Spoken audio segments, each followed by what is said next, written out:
What's up, guys? Welcome to the Stats Free Sports channel. Let's get right into it. Here to bring you part two, finally, of the cap casualties for this offseason. Let's get right into it. So, part one came out, I think, 2.5, 3 weeks ago. Been a little lazy, also been a little busy at the same time.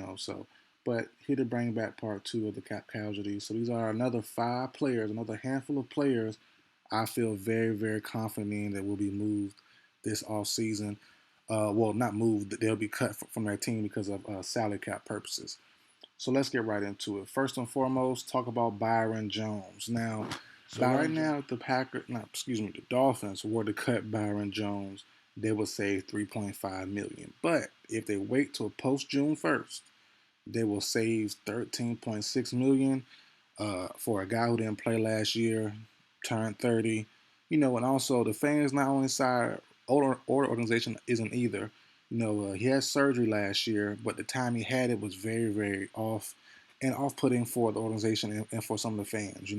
He could have had surgery right after the 2021 season. He decided to wait. In the time frame he had his surgery in, he secured my country coming out. He secured his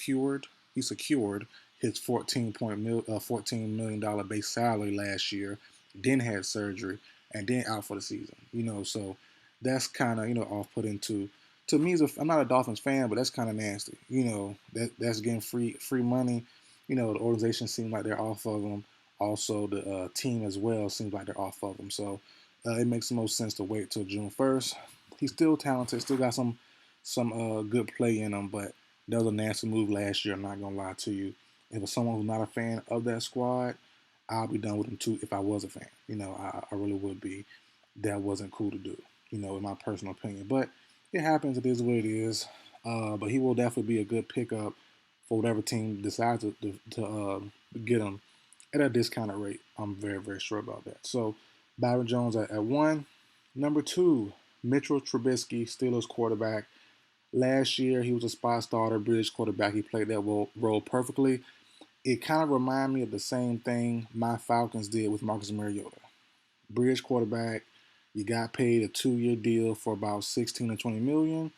You lost your job, which was the move anyway. That was the best case scenario for the organization. Honestly, was for Pickett to start the rest of the year, and for Desmond Ritter to finish the season the last 4 or 5 games. So I think Mariota was in my part 1 video. He saves us 12 million. I think Mr. Trubisky goes the same route, and he'll save the Steelers 8 million. So that makes the most sense. That's obvious to me. They'll bring someone else in to back up. In my opinion, it should at least bring someone else in to back up Kenny Pickett. I wouldn't mind seeing Mitch Trubisky go to the Giants.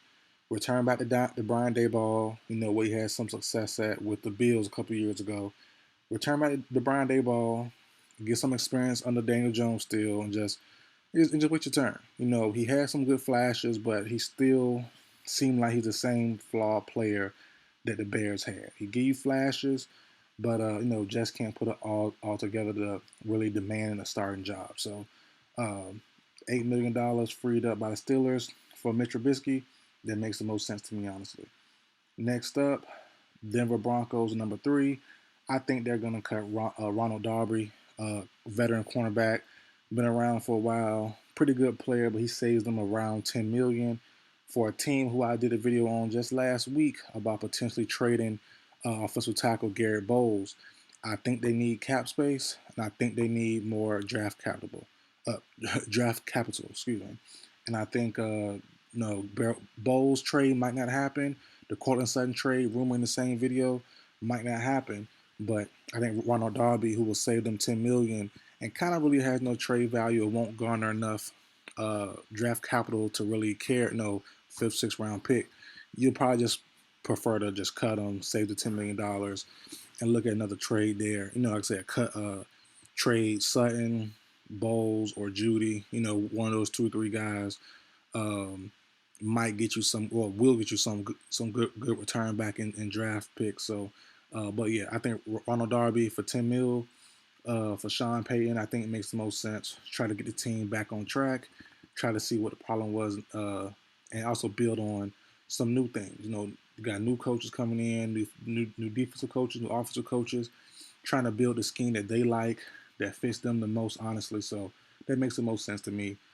But same as Byron Jones, Ronald Darby will be a great pickup for whoever team grabs him. Good veteran, been around for a long time, knows how to make plays. So I like that move there, saving the Broncos roughly $10 million. Next, Nick Foles. He saved the Colts $2 million.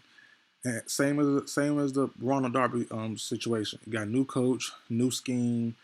I did Matt Ryan, who saves the Colts $17 million in part one. I think Foles in the same boat. Well, the money's a lot different, but he's in the same boat, saving the team $2.1 million. Makes sense. I think they're gonna go young.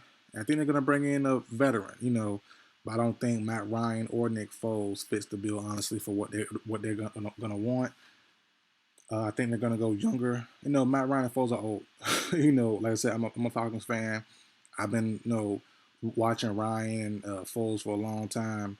So they're getting up there definitely, and they're still gonna probably go somewhere else. I did a video on Nick Foles last offseason being a backup to Trevor Lawrence. Him and Doug Peterson, they have their connection. I think that's possible this offseason. Matt Ryan being a vet behind somebody is definitely possible too. But I just don't think the Colts, in my opinion, are the best spot for him. So number 4, I'll go Nick Foles. And last one, Robbie Anderson. He got to go. Cardinals going to save $12 million. That's a guarantee. I'm stamping it. Man. $12 million, Ryan Anderson, do not go together right now, honestly. It hasn't went together for a long time. And I definitely did blame the Panthers and their quarterback situation and their scheme the last couple years. But even with the Cardinals, who's also having quarterback issues as well, I just don't think you can keep Robbie Anderson right now and really say 12 mil. Nah. I can't do that one. So the current cap space for the Cardinals right now is $14.5 million. They will basically double that once they get Robbie Anderson at $12 million. Cut him free. They're going to boost up for their new coach, new scheme, new systems, and try to get some more weapons around Kyler Murray or whoever their starting quarterback will be, because there is some inklings, some rumors going around, some feelings going around about the potential of Kyler Murray. He's not coming back to November, December next year. Could he be traded prior to then? So we'll definitely see what's going on there. But as of right now, I don't see Robert Anderson being on the Cardinals. It doesn't make sense in my personal opinion. So we'll see what happens there. But those are 5 guys, honestly. Robbie Anderson. Those are the 5 players. Robbie Anderson and Nick Foles, Ronald Darby, Mitch Trubisky, and Byron Jones are the 5 guys in this video. For part 2, I have been dang near guaranteed to be cut this offseason. So that's it for video, guys. Like, share, comment, subscribe. I will see you guys next time.